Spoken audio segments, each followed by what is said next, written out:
Hello, welcome to Storage Developer Conference 2021.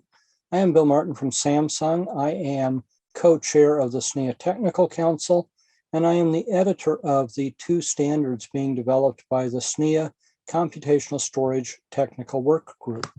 Today, I would like to share with you some information called Moving Forward with an Architecture and API for the computational storage. This presentation will focus predominantly on the architecture, but we'll talk a little bit about how that architecture interleaves with the API. So as we go through today, what I'd like to do is I'd like to start as an overview of the SNIA computational storage standards. Once you've got an idea of what the standards are that we're developing, we're going to talk about the CS device architecture, dig into that architecture, and talk in depth about that. We'll then talk about computational storage discovery, then computational storage configuration, and end with three different examples of computational storage execution. So in terms of the standards, the Computational Storage Technical Work Group in SNIA is developing two standards. The first is the SNIA Computational Storage Architecture and Programming Model. We're currently on version 0.8, revision 0 of that. The second is the Computational Storage API version 0.5, revision 1. Both of these documents are available to the public at snia.org/public review. So these are out for public review. We're interested in input from you on those. Other presentations on SNIA computational storage at SDC are first a presentation by the co-chairs of the Computational Storage Technical Work Group, Scott Shadley and Jason Mulgard. They're presenting a presentation called Computational Storage Update from the Working Group. If you're unfamiliar with the work that is being done by the working group, I would actually recommend that you stop watching this presentation and jump over, take a look at their presentation to familiarize yourself with what the working group is doing, some of the terminology that's being used, and where the Computational Storage Technical Work Group is going. And then come back and join this presentation to get an in-depth dive into the architecture model. Following watching this presentation, I'd recommend that you go look at Oscar Pinto's presentation on computational storage APIs. That will give you an in-depth look at what we're doing to provide APIs in order to implement the programming model. So in the programming model, there are three computational storage models. The first of these is the simplest. It is simply a computational storage processor. You will notice that this has device memory, but there's actually no storage on the computational storage processor. The processor has to be associated with storage that is on whatever bus the computational storage processor is connected to. The second of these models is very similar to that. However, this model is called the computational storage drive. It adds storage, device storage, and a storage controller. The third of these models is the most complex. It's a computational storage array. In addition to having device storage, it also has an array controller that provides transparent storage access and proxied storage access. It is made up of everything that is in the computational storage processor and two or more storage devices or computational storage drives. Now, in combination, these three different device types are called computational storage devices, represented by CSX. Throughout this presentation, I'm going to focus on the computational storage drive, as it has all of the components necessary to do a deep dive without the complexity of the array, but also without the complexity of having to talk about storage that is not actually on the device for a computational storage processor. So I will throw around the terms CSD, CSX, and some other terms that I will define for you as we get into the presentation. So where I'd like to start is by talking about the interrelationship of elements of the architecture. So within the architecture, the first thing that we'll talk about is the fact that we have defined computational storage resources. That is this teal box here, and it includes all of the components necessary to actually have computational storage. The rest of this slide and the next slide will actually dive into each of the components that are part of the computational storage resources. So first, within this box, we have the computational storage engine. This is the basic component of computational storage. It is, for example, a CPU, or it is an FPGA, or possibly some other form of computational storage engine. It is the hardware that actually performs the computation. However, within that, we have a computational storage engine environment. And while this is shown within the module, it may actually be using the module, but not actually inside of it. But an example of this would be a Linux operating environment. That Linux operating environment makes use of a CPU that would be your computational storage engine. So a computational storage engine environment must be activated on a computational storage engine.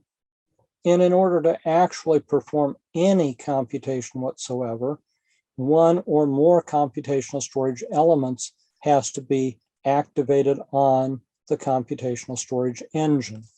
You'll notice from this diagram, there may be multiple computational storage engines. Within each computational storage engine, you may have one or more computational storage engine environments, but you still don't have enough to actually perform computation. The last piece that you need to actually perform the computation is you need a computational storage function. This is the actual item that is what you're going to do in terms of compute. This could be something like compression, encryption, transcoding. Any of those would be computational storage functions. So the computational storage function is activated within a particular computational storage engine environment. And again, you have to have at least one computational storage function if you're actually going to perform any computation. So now we've talked about the right-hand side of this computational storage resources, and I'd like to move over to the left-hand side. On the left-hand side up here at the top, we have the resource repository.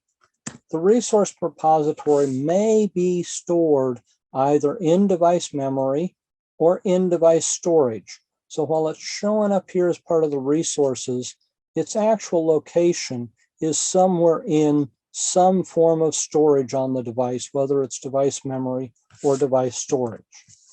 What does it contain? Okay, it contains computational storage engine environments that may be activated. So these may be activated on a particular computational storage engine. It also has computational storage functions that may be activated on a CSEE within the CSE.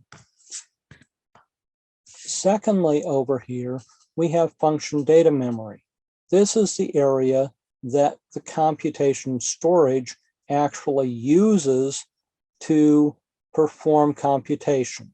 This may be used to store the source data for the computation, scratchpad data for the computation, or the results of the computation, or all three. Within the function data memory, there's a block here that's called allocated function data memory. And for a particular execution of computational storage, you would be operating within a particular allocated function data memory. Our next couple of slides will dive a little bit more in depth into the computational storage environment.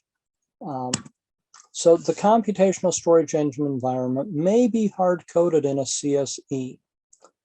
And what I mean by that is when you get a computational storage device from a manufacturer, they may have a computational storage engine, and within that computational storage engine, they have a computational storage engine environment already within it. It may also be in the resource repository. If it is in the resource repository and you activate it in your computational storage engine, a copy of it still remains in the resource repository, but now you have done everything necessary to actually perform or utilize the computational storage engine environment. The computational storage engine environment may actually be virtual in that there isn't a specific environment, but as an element, it still needs to be there logically in order to put the pieces together. The case where this may be virtual is when you have an FPGA. You actually don't have different environments that exist for that FPGA. You have a single environment, and it's always there. The next thing we have is the computational storage function. The computational storage function, just like the computational storage engine environment, may be hard-coded in the CSEE. It may also be a separate entity within the resource repository. Now, when I talk about it being hard-coded in the CSEE, you could get a device in which the computational storage engine, the computational storage engine environment, and the CSF are all present when you get the computational storage device directly out of the box from the manufacturer. The other way that it may be hard-coded in a CSEE is the computational storage engine environment within the resource repository may actually have one or more computational storage functions built into it. For example, if your computational storage engine is a CPU and your CSEE is a Linux operating environment, it may actually be a Linux operating environment that already includes computational storage functions like encryption, transcoding, etc. So that is how that may be, the CSF may be in the CSEE here in the resource repository, or it may be in a CSEE that was shipped with the product in the computational storage engine. So now that we understand what the elements are, what's the process for discovering those elements? So the first thing that you have to do is you have to discover the computational storage devices that are available in the system. Now, discovery of devices within a system is outside the scope of the architecture model and is actually within the scope of the protocol layer that you're using. For example, within the NVMe protocol layer, there are mechanisms to discover what devices are available to the host on the NVMe bus. Once you've discovered the CSXs, however, that discovery then drops into what is defined within the architectural model. So when you have discovered the CSXs, there are a number of things that you will want to discover about each CSX. So first off, for each CSX, you need to discover what CSEs, computational storage engines, are available within that CSX. Within the CSE, whether it is when you first start up or after things have been configured, you want to discover what CSEs are activated currently on that CSE. And when you've discovered activated CSEs for each of those, you want to discover which activated CSFs are available on that CSEE. Now, in parallel with that, or in serial with that, for each CSX, you want to discover the resource repository. And within the resource repository, you want to discover the CSEs that are in the resource repository and the CSFs in the resource repository. Now, when you discover the CSEs that are in the resource repository, part of that discovery is to discover information about those CSEs, and that information may include the fact that that CSEE actually contains an embedded or hard-coded CSF. Now, the last thing that you need to discover is you need to discover the function data memory. And you need to discover the characteristics of that in order to be able to allocate function data memory for a particular computation. Now, after you've discovered all of this and you're running, and you now want to run a particular CSF, how do you actually configure your device to run that particular computational storage function? Well, you go through a similar process. So you go into a CSF discovery and configuration process. Now, the first question that you have to ask is the CSF activated on a CSEE already? If it is, you'll follow this path over here. But let's start by going down the path that says it isn't already activated on a CSEE. In that case, the next question is, do I have a CSEE activated on a CSE that is actually capable of running the particular CSF that I want to run? If yes, again, I'd take this path to the right, but let's continue going down and say, no, I don't have a CSEE activated on my CSE. Then my next question is the CSEE in the resource repository? If yes, I come on down, but let's go over here to the left. If it's not already in the resource repository, then I'm going to download that CSEE. Once the CSEE is in the resource repository, the next step that I have is I need to activate the CSEE on a particular computational storage engine. I then come back up here. Now I have a CSEE activated on a CSE, and I need to ask, is my CSF in the resource repository? If not, I need to download the CSF. Once the CSF is in the resource repository, now I need to activate the CSF in the CSEE. Now that my CSF is activated in a CSEE, now I ask the question, is there configuration required? If there is, then I need to configure the CSF. And finally, the CSF is ready for use. At this point in time, I can now execute a program on my computational storage device using this particular function that has been downloaded. So the first example that I want to go through is called performing computation directly.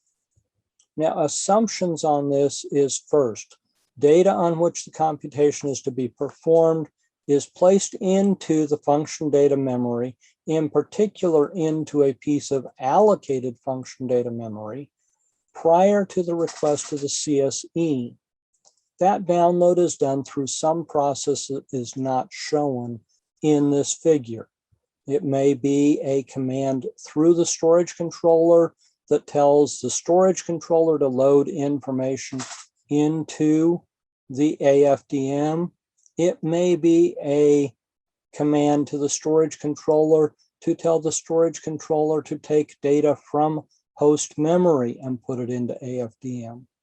So there's a variety of ways, but this assumes that the data is already there. Secondly, result data, if any, is returned to the host through some process that is also not shown in this figure. So what happens in this figure? So within this figure, the computational storage driver, the host, sends a command to the computational storage controller to invoke a particular computational storage function. Within that request to invoke the function is going to be information about where in the allocated function data memory the data is that is being operated on. At that point in time, the computational storage engine, using the computational storage engine environment and using the specified computational storage function, will utilize the data that is in the allocated function data memory. It will perform a computation on that data, and it will place the results, if any, back into the allocated function data memory for that specific invocation of the computational storage function. Once that's done, the computational storage engine will return a response to the host. This response is not the data going back, but just a response indicating completion of the requested computational storage function. So the next one is performing computation directly on data that is in device storage. Now, the assumption is that this example is for a computation on data that is in the device storage already. So in this particular scenario, the host again sends a request down to the computational storage engine to invoke a computation storage function. The command is going to have to specify the device storage location of the data.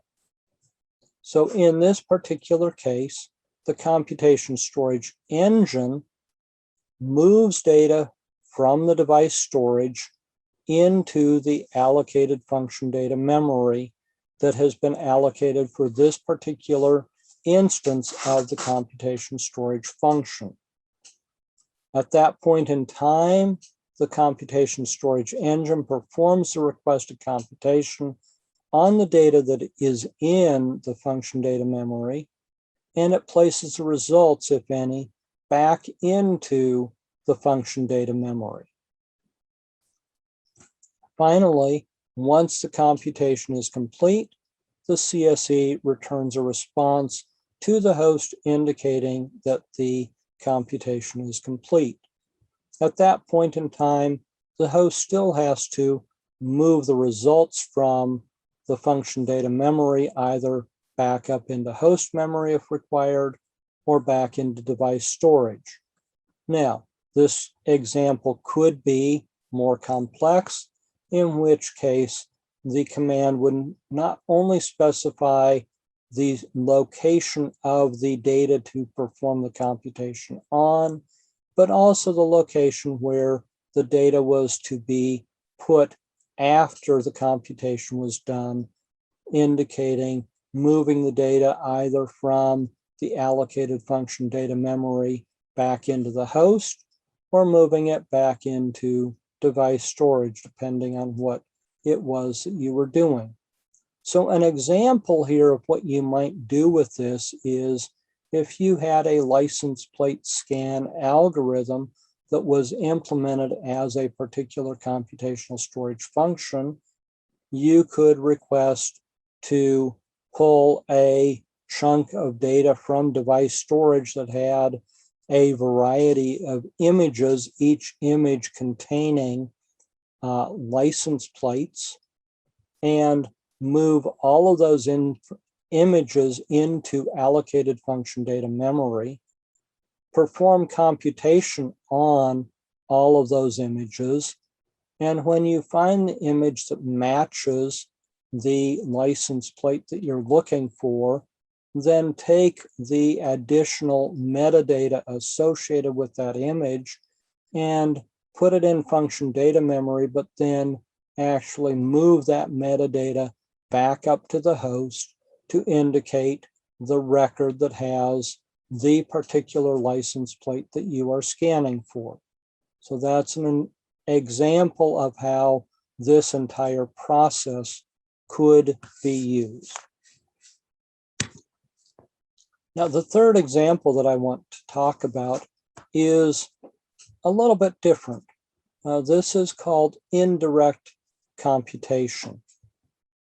This example is for a device-to-host operation. Now, in this particular example, the host sends a storage request to a storage controller where that storage request is associated with the target CSF, and the storage controller determines what CSF is associated with the storage request. So it's up to the storage controller to determine that. Now, how is that done? Well, there's a couple of ways that it could be done, actually probably a number, but I'll give you two examples. The first example is an example that for any write data command, that command is associated with a particular CSF. For example, it could be an encryption. So on write, you would want to do encryption. On read, you would want to do decryption. It could also be that it's associated based on the addressing. So if your device storage happens to be block addressable device storage, then a specific group of LBAs, if those are passed down in your operation requested to the storage controller, the storage controller would know, oh, these LBAs get a particular computation storage function applied to them. So what happens here? So the host sends the storage request to the storage controller. The storage controller moves data from device storage into the allocated function data memory. Okay, from there, the storage controller next sends an instruction to the CSE to perform the indicated computation on the data that is in the allocated function data memory. The CSE then performs that operation on the data that is, and it places the results back into the allocated function data memory.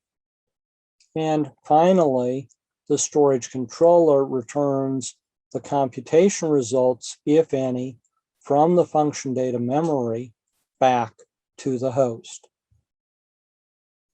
So this has given you an overview of the architecture, how you discover elements within the architecture, how you actually configure a computational storage function to be usable, and 3 examples of how you would utilize the computational storage. So how do we use all of this? Well, there is API support being defined within the technical work group. We have APIs that are defined for discovery. We have APIs that are defined for configuration. We have APIs that are defined for memory allocation. We have APIs defined for execution. There are also some APIs being developed for more complex algorithms, more complex operations of computational storage. However, for complete details, as there's not enough time within this presentation to go into the depth of computational storage APIs, that I'm sure you're interested in, and I recommend that you go look at the presentation by Oscar Pinto that is called Computational Storage APIs. He will dig in depth into the computational storage APIs that are currently being defined and a lot of the work that is currently going on within the technical work group. The interesting pieces of this are that this is working together between the architecture document and the API document to make certain that the two of those stay in sync. Other computational storage presentations that you would be interested in, the first of those that I'd really point you to is a presentation by Kim Malone and Stephen Bates, who are going to be talking about the work going on in NVMe, defining NVMe computational storage.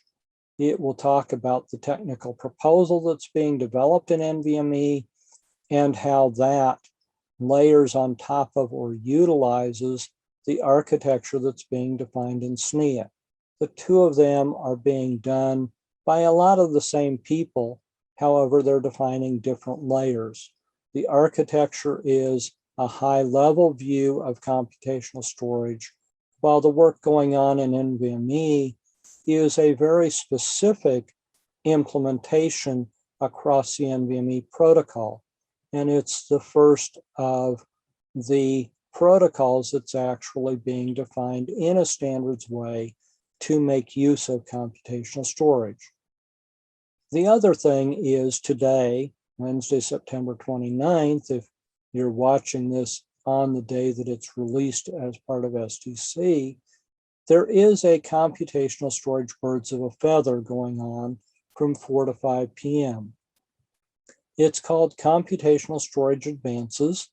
It's being led by the co-chairs of the Computational Storage Technical Work Group, and will give you an opportunity to hear some brief overviews about computational storage, but will also give you the opportunity to ask questions and talk with the experts that are developing all of this.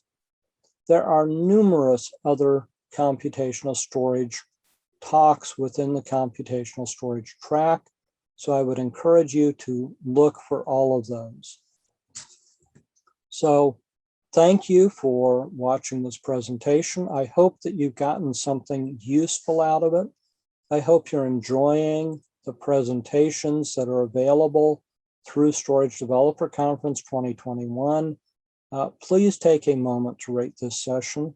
Your feedback is important to us, to both the speakers, myself, and others, as well as to SNIA and the group that has developed the Storage Developer Conference. So thank you. Hope you've enjoyed it. Have a great day.